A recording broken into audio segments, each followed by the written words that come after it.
আসসালামু আলাইকুম। প্রতিটি ব্যস্ত দিনের পেছনে থাকে কিছু নিরিবিলি মুহূর্ত। দিনের সবচেয়ে মূল্যবান সময়টা আমার কাছে এই সকাল। যখন নিজেকে আরও নতুন দিনটাকে একটু সময় দেওয়া যায় ইবাদতে এবং ফজরের নামাজে। আর হ্যাঁ, আমি যে কাজটা করতে ভালোবাসি সেটা হলো নিজের হাতে কফি বানানো, চা বানানো। এই বিষয়টা আমার কাছে খুব ভালো লাগে। প্রকৃতির মধ্যে দাঁড়িয়ে চা বা কফি খাওয়া আমার কাছে খুব খুবই ভালো লাগে। আর হ্যাঁ, আরেকটা জিনিস ভালো লাগে সেটা হলো মায়ের হাতে গরম পরোটা আর কষা ভুনা, কখনো ভাজি, কখনো ডিম, ভালোই লাগে।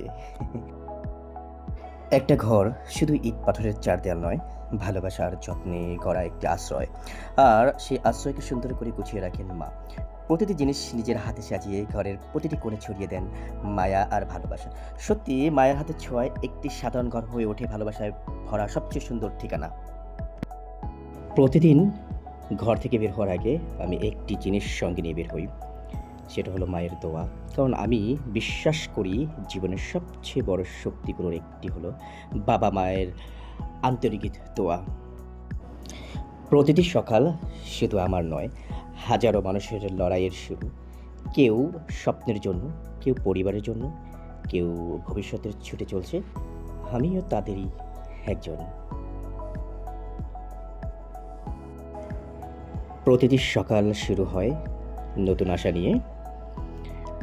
গাড়িতে করে অফিসের পথে ব্যস্ত শহরের ভিড় আর পরিচিত রাস্তা পেরিয়ে শুরু হয় আরেকটি কর্মময় দিন। জানালার বাইরে ছুটে চলা দৃশ্যের সঙ্গে মনেও জেগে ওঠে নতুন স্বপ্ন আর লক্ষ্য। জীবনের এই ছোট্ট যাত্রাগুলি আমাদের এগিয়ে যেতে শেখায়, কারণ প্রতিটি পথ শুধু অফিসে পৌঁছানোর জন্য নয়, নিজের স্বপ্নের আরও এক ধাপ কাছে যাওয়ার গল্প। অতঃপর অফিসে পৌঁছালাম। গাড়িটা পার্কিংয়ে রেখে নতুন উদ্যমে শুরু হলো আরেকটি কর্মস্থ দিন। অফিসের দরজায় পা রাখতেই দায়িত্ব, স্বপ্ন আর নতুন সম্ভাবনার এক নতুন অধ্যায় শুরু হয়। প্রতিটি সকাল যেন মনে করিয়ে দেয় পরিশ্রম আর নিষ্ঠাই সাফল্যের পথে এগিয়ে দিয়ে যায়। তাই হাসি মুখে আত্মবিশ্বাস নিয়ে শুরু হোক আজকের দিনটাও। দিনভর কাজের ব্যস্ততা শেষে জানালার পাশে এক কাপ কফি যেন একটু শান্তির নাম। বাইরে ছুটে চলা পৃথিবী আর ভেতরে এক টুকরো প্রশান্তি। এই ছোট্ট বিরতিগুলি মনে করিয়ে দেয় জীবন শুধু কাজের জন্য নয়, নিজের জন্য কিছু সুন্দর মুহূর্ত দরকার। এক কাপ কফি, জানালার অপরে দৃশ্য আর নিজের সঙ্গে কাটানো কিছু নিরিবিলি সময়, এটাই দিনের সবচেয়ে শান্ত মুহূর্ত।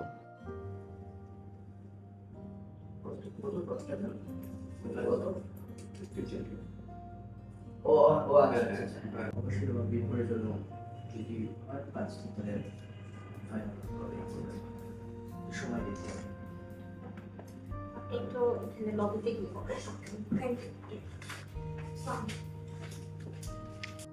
ইন্টারভিউ শেষ করে চলে গেলাম ওয়েস্টিনে। সেখানে অপেক্ষা আছে আমার দোস্ত আর এক বিজনেসম্যান, ব্যবসায়ী। তার সাথে আমার বিজনেস মিটিং এবং অন্যান্য মিটিং আছে।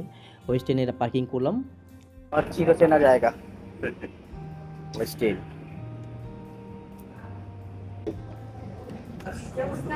দোস্ত, কি অবস্থা দোস্ত? তুমি কেমন আছো? এই তো আলহামদুলিল্লাহ। বিজনেস মানে শুধু লাভ ক্ষতি হিসাব নয়, এটি স্বপ্ন, পরিকল্পনা আর সঠিক সিদ্ধান্তের এক সুন্দর যাত্রা।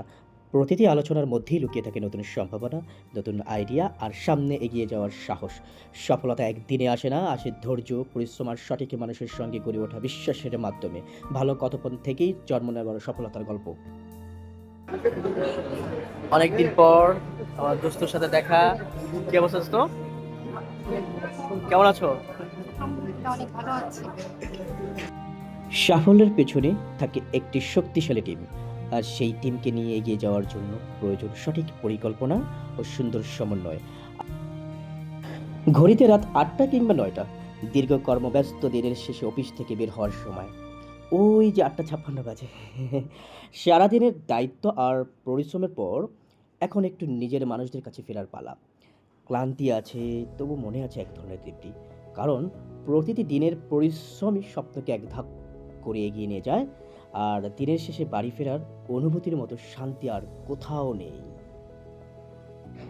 দীর্ঘ একটা দিনের শেষে অবশেষে বাসায় ফিরে এলাম।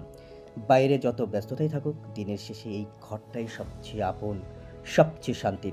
প্রিয় মানুষদের ভালোবাসার পরিচিত পরিবেশ যেন মুহূর্তে সব ক্লান্তি দূর করে দেয়। সত্যি, সারাদিনের পর বাড়ি ফেরা মানে এক অন্য রকমের স্বস্তি।